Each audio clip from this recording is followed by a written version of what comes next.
জনাব তারেক রহমান ও বাংলাদেশের প্রধানমন্ত্রী তারেক রহমান সাহেব আজকে প্রথম প্রধানমন্ত্রী হওয়ার পরে সমাবেশ আবেগ আপ্লুত হয়ে আমরা সবাই একত্রিত হয়েছি। লক্ষ লক্ষ জনতার ভিড় থাকবে আজকে। উনি তো একটার পর একটা প্রত্যাশা দিয়েই যাচ্ছে, আপনারা সাংবাদিক আপনারাই ভালো জানেন। নিশ্চয়ই আজকে তেমনই একটা প্রত্যাশা দিবেন উনি, যে এদেশের জনগণের কিভাবে উন্নয়ন হবে, এদেশের জনগণ কিভাবে ভালো থাকবে, এটাই ওনার পরিকল্পনা।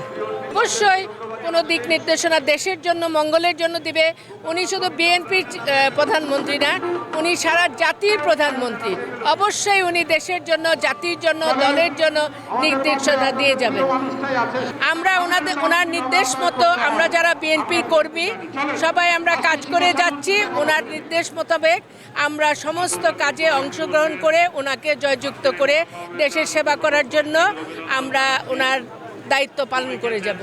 বর্তমানে কমিটি হবে, কাউন্সিল হবে, নিশ্চয়ই আপনার ভালো করে সুন্দর করে সাজানো হবে। লক্ষ লক্ষ জনতার সমাগম হবে, লক্ষ জনতার সমাবেশ। আজকে স্বতঃস্ফূর্তভাবে অংশগ্রহণ করেছে।